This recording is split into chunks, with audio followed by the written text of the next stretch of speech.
ಸ್ನೇಹಿತರೆ ನಮಸ್ಕಾರ. ನಾನು ನಿಮ್ಮ ಲೋಹಿತ್ ಮಲ್ನಾಡ್ ಫ್ರಮ್ ಲೋ ಆ್ಯಪಿಂದ. ಬನ್ನಿ ಇವತ್ತು ಮತ್ತೊಂದು ವಿಡಿಯೋಗೆ ನಿಮಗೆಲ್ಲರಿಗೂ ಸ್ವಾಗತ ಹೇಳ್ತಾ ಬನ್ನಿ ಸ್ಟಾರ್ಟ್ ಮಾಡೋಣ ನಮ್ಮ ಜರ್ನಿನ. ಇವತ್ತು ಎಲ್ಲಿಗಪ್ಪ ಹೋಗ್ತಾ ಇದ್ದೀನಿ ಅಂದರೆ ನಿಮಗೆ ಲಾಸ್ಟ್ ವಿಡಿಯೋದಲ್ಲೇ ತೋರಿಸ್ಕೊಟ್ಟಿದ್ದೀನಿ, ಹೇಳಿದ್ದೀನಿ ನಿಮಗೆ ಚಿಕ್ಕಬಳ್ಳಾಪುರ ಇಂಡಸ್ಟ್ರಿಯಲ್ ಏರಿಯಾನ ಎಕ್ಸ್ಪ್ಲೋರ್ ಮಾಡ್ತೀನಿ ಅಂತ. ಯಾರೆಲ್ಲ ಸಬ್ಸ್ಕ್ರೈಬ್ ಮಾಡಿದ್ದೀರಾ ಅವರಿಗೆಲ್ಲ ವಿಡಿಯೋ ತಲುಪಿರುತ್ತೆ ಅಂತ ಅಂದ್ಕೊಳ್ತೀನಿ. ಇನ್ನಷ್ಟು ವಿಡಿಯೋಗಳಿಗೆ ದಯವಿಟ್ಟು ವಿಡಿಯೋನ ಸಬ್ಸ್ಕ್ರೈಬ್ ಮಾಡ್ಕೊಳ್ಳಿ, ಮಿಸ್ ಮಾಡೋಕ್ಕೆ ಹೋಗಬೇಡಿ. ಬನ್ನಿ ನಮ್ಮ ಚಿಕ್ಕಬಳ್ಳಾಪುರ ಏರಿಯಾದಲ್ಲಿ ಇಂಡಸ್ಟ್ರಿಯಲ್ ಏರಿಯಾಗಳು ಹೇಗಿದ್ದಾವೆ ಅಂತ ನೋಡೋಣ. ಚಿಕ್ಕಬಳ್ಳಾಪುರದಲ್ಲಿ ಈಗ ನಾವು ಆಲ್ರೆಡಿ ಹೋಗ್ತಾ ಇದ್ದೀನಿ ಗುರು. ಈಗ ಆಲ್ಮೋಸ್ಟ್ ಯಲಹಂಕದ ಹತ್ರ ಹೋಗ್ತಾ ಇದ್ದೀನಿ. ಯಲಹಂಕದಲ್ಲಿ ಇವಾಗೆಲ್ಲ ಮೆಟ್ರೋ ಕನ್ಸ್ಟ್ರಕ್ಷನ್ ವರ್ಕ್ ನಡೀತಿದೆ. ಅಲ್ಲಿ ಡೈವರ್ಷನ್ಗಳು ಕೊಟ್ಟಿದ್ದಾರೆ, ರೋಡ್ಗಳು ಏನೇನೋ ಮಾಡಿ ಹಾಕಿದ್ದಾರೆ ಅತ್ಲಿಗೆ.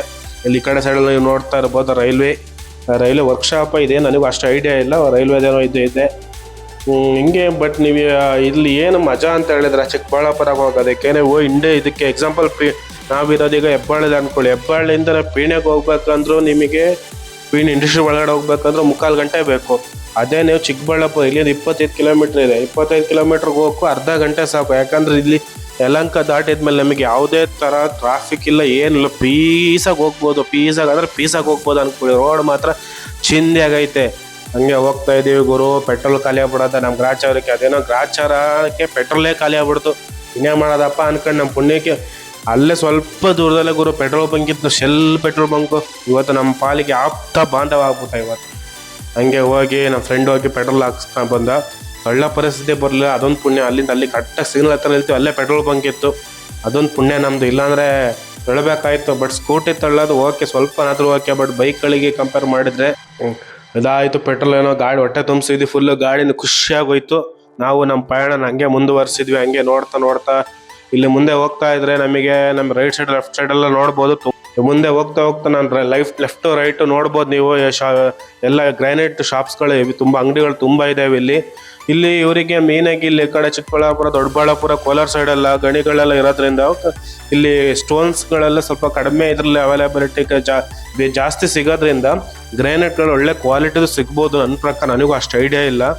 ಒಳ್ಳೆ ಸೆಲೆಕ್ಷನ್ ಇರ್ಬೋದು ಮತ್ತು ಪ್ರೈಸು ಮೇ ಬಿ ಕಡಿಮೆ ಇರಬಹುದು, ನನಗೂ ಗೊತ್ತಿಲ್ಲ. ನಾನು ವಿಸಿಟ್ ಮಾಡಿ ನೋಡಿಲ್ಲ, ಬೈ ಅಂದಿವೇ ಹೋಗ್ತಾ ನೋಡಿರೋದಷ್ಟೇ. ಯಾಕಂದರೆ ಇಲ್ಲಿ ಕೋರೆಗಳೆಲ್ಲ ಹತ್ರ ಇರೋದ್ರಿಂದ ರೇಟ್ ಕಡಿಮೆ ಇರೋ ಚಾನ್ಸಸ್ ಇರುತ್ತೆ, ಒಳ್ಳೊಳ್ಳೆ ಕ್ವಾಲಿಟಿ ಸಿಗೋ ಚಾನ್ಸಸ್ ಇರುತ್ತೆ. ಯಾರಾದರೂ ಮನೆಗಿನೇ ಕಟ್ತಾ ಇದ್ದೀರಾ ಅಂತ ಬೇಕಾದವರು ಇಲ್ಲಿ ಬಂದು ಅಂದಿವೆ ಯಲಹಂಕದಿಂದ ಒಂದು ಸ್ವಲ್ಪ ದೂರ ಅಷ್ಟೇ, ಜಾಸ್ತಿ ದೂರನೂ ಇಲ್ಲ, ಬಂದು ಟ್ರೈ ಮಾಡ್ಬೋದು. ಬೆಂಗಳೂರಲ್ಲೂ ನಿಮಗೆ ತುಂಬ ಕಡೆ ನಿಂತೇವೆ, ಇಲ್ಲ ಅಂತ ಅಲ್ಲ. ಬಟ್ ಹೇಳಿದ್ದು ಈ ಕಡೆ ಸ್ವಲ್ಪ ರೇಟ್ ಕಡಿಮೆ ಇರ್ಬೋದು ನನ್ನ ಪ್ರಕಾರ. ನನಗೂ ಅಷ್ಟು ಐಡಿಯಾ ಇಲ್ಲ, ಇಷ್ಟು ನೋಡ್ತಾ ಹೋಗಿದ್ದು ನಾನು. ಹಂಗೆ ಅಂದಿವೆ ಇದ್ದೀನಲ್ಲ, ಹಂಗಾಗಿ ಹೇಳಿದ್ದು. ಅದಾಗ್ತಾ ಪ್ರಯಾಣ ಬಸ್ತಾ ಇದೀವಿ. ರೋಡ್ ಮಾತ್ರ ಚಿಂದಿ ಆಗೈತೆ ಅಂದ್ಕೊಳ್ಳಿ. ಸ್ವಲ್ಪ ಯಲಹಂಕದಿಂದ ಸ್ವಲ್ಪ ಒಂದು 2-3 ಕಿಲೋಮೀಟರ್ ಹೊರಗಡೆ ಬಂದ ತಕ್ಷಣ ಮಾತ್ರ ನೆಕ್ಸ್ಟ್ ಲೆವೆಲ್ ಅಂದ್ಕೊಳ್ಳಿ. ವೆದರ್ ಸೂಪರ್ ಆಗಿದೆ. ಯಾಕೋ ಮಳೆ ಬರೋ ಥರ ಇದೆ ಗುರು. ಮಳೆ ಬಂದ್ಬಿಟ್ರೆ ಅಂತೂ ಅಷ್ಟೇ ನಮ್ಮ ಕತೆ ಅಂದ್ಕೊಳ್ಳಿ. ಮಳೆ ಬಂದ್ಬಿಟ್ರೆ ಗೋವಿಂದ ಆಗ್ಬಿಟ್ಟು ಮೀಟಿಂಗ್ ಅಂತ ಹೋಗ್ತಿದ್ವಿ, ಮತ್ತೆ ರಿಟರ್ನ್ ಹೋಗ್ಬೇಕಾಯ್ತದೆ. ಮಳೆ ಬಂದರೂ ಕಷ್ಟ. ನೋಡೋಣ, ಮಳೆ ಬರೋದಿಲ್ಲ ಅಂದ್ಕೊಳ್ತೀನಿ. ಕಲ್ಚರ್ ಲ್ಯಾಂಡ್ಗಳು ಜಾಸ್ತಿ ಇದ್ದಾವೆ ಇಲ್ಲ ಚಿಕ್ಕಬಳ್ಳಾಪುರ. ಇಲ್ಲೆಲ್ಲ ಜಾಸ್ತಿ ಮೇ ಬಿ ದ್ರಾಕ್ಷಿ ಬೆಳಿತಾರೆ ಅಂದ್ಕೊಳ್ತೀನಿ. ಪ್ರತಿಯೊಂದು ಬೆಳಿತಾರೆ ಕಣ್ರಿ. ನಮ್ಮ ಮಲೆನಾಡು ಟೈಪ್ ಅಲ್ಲ. ಇವರಿಗೆಲ್ಲ ತಿಂಗಳಿಗೆ ಒಂದೊಂದು ಆಯಿತು ಅಂದರೆ ತಿಂಗಳಿಗೆ ಒಂದೊಂದು ಬೆಳೆ ಇದ್ದೇ ಇರುತ್ತೆ ಸಾಮಾನ್ಯವಾಗಿ. ಇಲ್ಲಿ ಲೊಕೇಶನ್ ರೀಚ್ ಆದ್ವಿ ಅಂತ ಅಂದ್ಕೊಳ್ಳಿ. ನಾವೀಗ ಚಿಕ್ಕಬಳ್ಳಾಪುರಗೆ ಎಂಟ್ರಿ ಕೊಡ್ತಾ ಇದ್ದೀವಿ ಇಂಡಸ್ಟ್ರಿಯಲ್ ಏರಿಯಾಗೆ. ಇಲ್ಲಿ ಇಂಡಸ್ಟ್ರಿಯಲ್ ಎಂಟ್ರಿ ಕೊಟ್ಟು ನಾವು ಆ್ಯಕ್ಚುಲಿ ಬೇರೆ ಲೊಕೇಶನ್ ಕಡೆಯಿಂದ ಹೋಗಿದ್ದೀವಿ. ಮೇನ್ ಎಂಟ್ರಿ ಬೇರೆ ಇದೆ, ಬಟ್ ನಾವು ಯಾವುದೋ ಗಲ್ಲಿ ರೋಡಿಂದ ಹೋಗ್ಬಿಟ್ಟಿದ್ದೀವಿ. ನಮಗೆ ಆ್ಯಕ್ಚುಲಿ ನಾವು ಗೊತ್ತಿಲ್ಲ, ಫಸ್ಟ್ ಟೈಮ್ ಹೋಗ್ತಾ ಇರೋದ್ರಿಂದ ನಾವು ಲೊಕೇಶನ್ ಹಾಕೊಂಡು ಹೋಗಿದ್ವಿ. ಅದಾದ ನಂತರ ಒಬ್ಬರು ಮೀಟಿಂಗ್ ಇತ್ತು. ಅದೇ ಫಸ್ಟು ಮೀಟಿಂಗ್ ಅಂತ ಹೇಳಿದ್ರೆ ನಮಗೆ ಈ ನಿಮಗೆ ಹೇಳಿದ್ನ ಲಾಸ್ಟ್ ವಿಡಿಯೋದಲ್ಲಿ ಹೇಳ್ದಂಗೆ ಟ್ಯಾಕ್ಟ್ರು ರೋಟ್ರಿ ಬರುತ್ತಲ್ಲ, ಅದನ್ನ ಮ್ಯಾನುಫ್ಯಾಕ್ಚರ್ ಮಾಡೋ ಯೂನಿಟ್ಸು ಅದೆಲ್ಲ ಬಂದು ಇಲ್ಲಿ ನೋಡ್ತಾ ಇರ್ಬೋದು. ಇಷ್ಟು ಅದ್ರ ಜೊತೆ ಡಿಸ್ಕಷನ್ ಎಲ್ಲ ಮಾಡ್ಕೊಬಂದು ಅವರಿಗೆ ಜಾಸ್ತಿ ಶೂಟ್ ಮಾಡೋಕ್ಕಾಗಲಿಲ್ಲ. ಬಟ್ ನಾನು ಶೂಟ್ ಮಾಡ್ಬೋಯ್ತು. ಅವ್ರು ಹೇಳಿದ್ರು ಅವ್ರು ಶೂಟ್ ಮಾಡೋಕ್ಕೆ ಆರಾಮಾಗಿ ಮಾಡ್ಬೋದಿತ್ತು, ಅಲ್ಲಿ ಫ್ರೀ ಆಗಿದ್ರು. ಅಷ್ಟು ಜಾಸ್ತಿ ದೊಡ್ಡ ಪ್ಲ್ಯಾಂಟು. ಬಟ್ ನೋಡ್ತಾ ಇರ್ಬೋದು ರೋಟ್ರಿಗಳನ್ನೆಲ್ಲ ಹೇಗೆ ಮಾಡ್ತಾರೆ ಅಂತ. ಇದು ಯಾವುದೋ ಪಾಮ ಅಂತ ಏನೋ ಬ್ರ್ಯಾಂಡು, ಎಲ್ಲ ಟ್ರ್ಯಾಕ್ಟರ್ಗಳಿಗೂ ಆಗುತ್ತೆ ಅಂತ ಸಾಮಾನ್ಯವಾಗಿ. ನೋಡಿ ಕ್ವಾಲಿಟಿ ವೈಸ್ ನಾನು ನೋಡಿ ಚೆಕ್ ಮಾಡಿದ ಪ್ರಕಾರ ಓಕೆ ಅಂತ ಅನ್ನಿಸ್ತು ನನ್ನ ಪ್ರಕಾರ. ನೋಡಿ ಈಗೆಲ್ಲ ಒಳಗಡೆ ಒಂದು ರೋಟರ್ ಮ್ಯಾನುಫ್ಯಾಕ್ಚರ್ ಹಿಂಗೆಲ್ಲ ಈಗೆಲ್ಲ ಸಾಮಾನ್ಯ ರೈತರಿಗಂತ ಪ್ರತಿಯೊಬ್ಬರಿಗೂ ಗೊತ್ತಿರುತ್ತೆ. ಟ್ರ್ಯಾಕ್ಟರ್ ರೋಟ್ರಿ ಓಡಿಸ್ತಾರೆ ಭತ್ತ ನಾಟಿ ಮಾಡಬೇಕಾದ್ರೆ, ಅದಕ್ಕೆ ಇದಕ್ಕೆ ಏನಕ್ಕಾದ್ರೂ. ನೋಡಿ ರೋಟ್ರಿ ಅನ್ನೋದು ಹೇಗೆ ಮ್ಯಾನುಫ್ಯಾಕ್ಚರ್ ಆಗುತ್ತೆ, ಎಲ್ಲಿಂದ ಬರುತ್ತೆ, ಮ್ಯಾನುಫ್ಯಾಕ್ಚರಿಂಗ್ ಹೆಂಗೆ ಆಗುತ್ತೆ, ರಾ ಮೆಟೀರಿಯಲ್ಸ್ಗಳೆಲ್ಲ ಹೇಗಿರುತ್ತೆ ಅಂತ ನೀವು ನೋಡ್ತಾ ಇರ್ಬೋದು ಇಲ್ಲಿ. ಬಟ್ ಜಾಸ್ತಿ ವಿಡಿಯೋ ಮಾಡೋಕ್ಕಾಗಿಲ್ಲ, ಸ್ವಲ್ಪ ನೋಡ್ತಾ ಇರ್ಬೋದು. ಶಾರ್ಟ್ ವಿಡಿಯೋ ಆಗ್ತಾ ಇದ್ದೀನಿ. ಇದು ನಾನು ಇವಾಗ ತೋರಿಸ್ತಾ ಇರೋದು ಬರೀ ಜಸ್ಟ್ ರೋಟ್ರಿ ಮಾಡೋದು. ಇದೇ ತರ ಎಕ್ಸಾಮ್ ಫುಲ್ ಓಲ್ ಟ್ರ್ಯಾಕ್ಟರ್ ಒಬ್ಬರೇ ಮ್ಯಾನುಫ್ಯಾಕ್ಚರ್ ಮಾಡೋದಿಲ್ಲ. ಬೇರೆ ಬೇರೆ ಬೇರೆ ಕಡೆ ಸಬ್ ಡಿವಿಷನ್ಗಳು ಇಲ್ಲ ಬೇರೆ ಮ್ಯಾನುಫ್ಯಾಕ್ಚರ್ಗಳ ಜೊತೆನೆ ಸ್ಪೇರ್ ಪಾರ್ಟ್ಸ್ ಆಗಿ ಬಂದು ಅಸೆಂಬ್ಲಿ ಒಂದ್ ಕಡೆ ಮಾಡ್ತಾರೆ. ಈಗ ಜಾನ್ ಡೇರ್ ಇರ್ಬೋದು, ಮಹೇಂದ್ರ ಇರ್ಬೋದು, ಯಾವುದೇ ಆಗಲಿ ನನಗೆ ಗೊತ್ತಿದ್ದಂಗೆ ಒಬ್ಬರೇ ಮ್ಯಾನುಫ್ಯಾಕ್ಚರಿಂಗ್ ಮಾಡ್ಬಿಟ್ಟು ಎಲ್ಲ ಒಬ್ಬರೇ ಮಾಡಕ್ ಹೋಗೋದಿಲ್ಲ. ಸೊ ಇದೇ ತರ ಆಗಿರುತ್ತೆ. ನೆಕ್ಸ್ಟ್ ಬೇರೆ ಇದಕ್ಕೆ ಹೋಗ್ತಾ ಇದ್ದಂಗೆ ನೆಕ್ಸ್ಟ್ ಇಲ್ಲಿ ನೋಡ್ತಾ ಇರ್ಬೋದು, ಇಲ್ಲಿ CNC ಟೈಪ್ ಮಿಷಿನ್ಗಳಿದಾವೆ. ಇಲ್ಲಿ ನೋಡಿ ಎಷ್ಟು ಕ್ಲೀನಾಗಿ ಮೇಂಟೈನ್ ಮಾಡಿದ್ದಾರೆ ಅಂತ. ಇಲ್ಲಿ ಆಕ್ಚುಲಿ ನಿಮಗೆ ಇಲ್ಲಿ ಪ್ಲಾಸ್ಟಿಕ್ ತರ ಇದು ಪ್ರಾಡಕ್ಟ್ನ ಇವ್ರು ರೆಡಿ ಮಾಡ್ತಾರೆ. ಇದು ನಾರ್ಮಲ್ ನಾವು ಮಿಷಿನ್ ರಾ ಮೆಟೀರಿಯಲ್ಗೆ ಎಕ್ಸಾಂಪಲ್ ಕಬ್ಬಣ ಗಿಬ್ಬಣ ಆ ಥರದ್ದು ಟರ್ನಿಂಗ್ ಎಲ್ಲ ಅಲ್ಲಿ ತುಂಬ ಥರ ಅಲ್ಲಿ ವೆದರ್ ಅದ್ರ ಏನಂತಾರೆ ಅದಕ್ಕೆ ಕೂಲೆಂಟ್ ಸ್ಮೆಲ್ಲು ಇಲ್ಲಾಂದ್ರೆ ಆಯಿಲ್ ಅದು ಇದಂತ ಇರುತ್ತೆ. ಬಟ್ ಇಲ್ಲಿ ಪ್ಲಾಸ್ಟಿಕ್ ಪ್ರಾಡಕ್ಟ್ ಆಗಿರೋದ್ರಿಂದ ಕ್ಲೀನಾಗಿ ಮೇಂಟೈನ್ ಮಾಡ್ತಾರೆ. ಮಿಷಿನ್ಗಳು ನೀವು ನೋಡ್ತಾ ಇರ್ಬೋದು, ಎಷ್ಟು ದೊಡ್ಡ ಮಿಷಿನ್ಗಳು ಹಾಕಿದ್ದಾರೆ.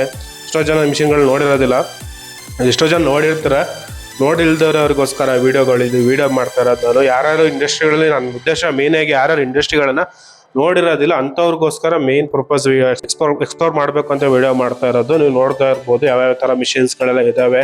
ಮತ್ತು ಇಲ್ಲಿ ನೆಕ್ಸ್ಟ್ ಇದಾದ್ಮೇಲೆ ನಾವು ಸ್ವಲ್ಪ ಲಂಚ್ ಇತ್ತು. ಲಂಚ್ ಟೈಮ್ ಆಯಿತು ಅಂತ ಸಿಂಪಲ್ ಆಗಿ ಯಾವುದೋ ಊಟ ಮುಗಿಸ್ಕೊಂಡು ಮತ್ತೆ ಬೇರೆ ಬೇರೆ ಯೂನಿಟ್ಗಳಿಗೆ ಹೋಗಿದ್ವಿ. ಮಾತ್ರ ಚಿಕ್ಕಬಳ್ಳಾಪುರ ಇಂಡಸ್ಟ್ರಿ ಏರಿಯಾ ಮಾತ್ರ ಸೂಪರ್ ಮೇಂಟೈನ್ ಮಾಡಿದ್ದಾರೆ. ಏನಕ್ಕೆ ಅಂತ ಹೇಳಿದ್ರೆ ಇಲ್ಲಿ ಈಗ ಡೆವಲಪ್ಮೆಂಟ್ ಸ್ಟೇಜಲ್ಲಿರೋದು. ಡೆವಲಪ್ಮೆಂಟ್ ಅಂದರೆ ಆಗಿದೆ, ಬಟ್ 50% ಅಷ್ಟೇ ಆಗಿದೆ ಡೆವಲಪ್ಮೆಂಟು. ಬಟ್ ರೋಡ್ ಎಲ್ಲ ಒಂದೊಂದು ಕಡೆ ಅಷ್ಟೇ ಒಂದೊಂದು ಕಡೆ ಅಷ್ಟೇ ಸ್ವಲ್ಪ ಡ್ಯಾಮೇಜಸ್ ಇದಾವೆ ಬಿಟ್ಟರೆ, ಬಟ್ ಬೇರೆ ಕಡೆ ಎಲ್ಲ ರೋಡ್ಸ್ ತುಂಬ ಚೆನ್ನಾಗಿದ್ದಾವೆ. ಇಲ್ಲಿ ನೀವು ನೋಡ್ತಾ ಇರ್ಬೋದು, ಇಲ್ಲಿ ಎಷ್ಟು ಚೆನ್ನಾಗಿ ಇದು ಮರಗಳನ್ನೆಲ್ಲ ಬೆಳೆಸಿ ತುಂಬ ಚೆನ್ನಾಗಿ ಮೇಂಟೈನ್ ಮಾಡಿದ್ರೆ. ಸ್ಪೇಸ್ ಅಂತೂ ತುಂಬ ಹೆವಿ ಇದೆ. ಇಲ್ಲಿ ಜಾಸ್ತಿ ಗೋಡೌನ್ ಟೈಪು ಮತ್ತು ಅದೇ ಗೋಡೌನ್ ಟೈಪ್ ಜಾಸ್ತಿ ಇದಾವೆ ಅನ್ಕೊಳ್ತೀನಿ. ಯಾಕಂದರೆ ಎಲ್ಲ ಕಡೆ ತುಂಬ ಶೆಡ್ ಟೈಪ್ ಕಂಪ್ನಿಗಳು ಜಾಸ್ತಿ ಕಾಣಿಸ್ತಾ ಇತ್ತು.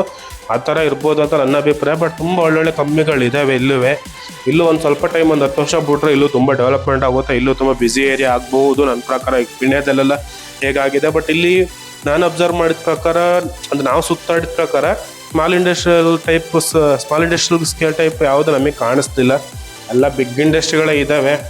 ಸ್ಮಾಲ್ ಇಂಡಸ್ಟ್ರಿ ಯಾವುದು ಇಲ್ಲ ಇಲ್ಲಿ. ಎಲ್ಲ ದೊಡ್ಡ ಯೂನಿಟ್ಗಳಿದ್ದಾವೆ. ದೊಡ್ಡ ದೊಡ್ಡ ಯೂನಿಟ್ಸ್ಗಳೆಲ್ಲ ಇದ್ದಾವೆ ಇಲ್ಲಿ. ಅಂದರೆ ತುಂಬ ಇಲ್ಲಿ ವೇರ್ಹೌಸ್ಗಳು ಇರ್ಬೋದು. ನನಗೂ ಅದು ಅಷ್ಟು ಐಡಿಯಾ ಇಲ್ಲ. ವೇರ್ಹೌಸ್ಗಳು ಇರ್ಬೋದು, ಇಲ್ಲಾಂದರೆ ಮ್ಯಾನುಫ್ಯಾಕ್ಚರ್ ಯೂನಿಟ್ಸ್ಗಳು ಎಲ್ಲ ಇರ್ಬೋದು. ಬೇರೆ ಇಲ್ಲೇ ನಮ್ಮ ಬೆಂಗಳೂರಲ್ಲೇ ಸರೌಂಡಿಂಗ್ ತುಂಬ ಇಂಡಸ್ಟ್ರಿಗಳಿದ್ದಾವೆ. ಬಟ್ ಇಂಡಸ್ಟ್ರಿ ಅಂತಲ್ಲ, ನಾನು ನಿಮ್ಮ ಮಲೆನಾಡು ನೇಚರ್ನ ಎಕ್ಸ್ಪ್ಲೋರ್ ಮಾಡ್ತಾ ಇರ್ತೀನಿ.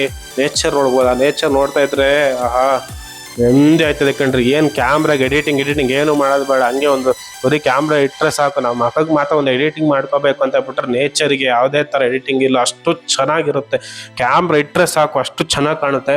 ಅದೇ ಥರ ವೀಡಿಯೋಸ್ಗಳು ಮತ್ತು ಇಂಡಸ್ಟ್ರಿ ರಿಲೇಟೆಡ್ ಸಮ್ಟೈಮ್ಸ್ ಬರ್ತಾ ಇರ್ತವೆ. ಅಂಥ ವೀಡಿಯೋಸ್ಗಳು ಬೇಕಾದರೆ ದಯವಿಟ್ಟು ಸಬ್ಸ್ಕ್ರೈಬ್ ಮಾಡ್ಕೊಳ್ಳಿ. ನಿಮ್ಮ ಫ್ರೆಂಡಿಗೂ ಶೇರ್ ಮಾಡಿ, ಲೈಕ್ ಮಾಡಿ. ಓಕೆ, ಬಾಯ್.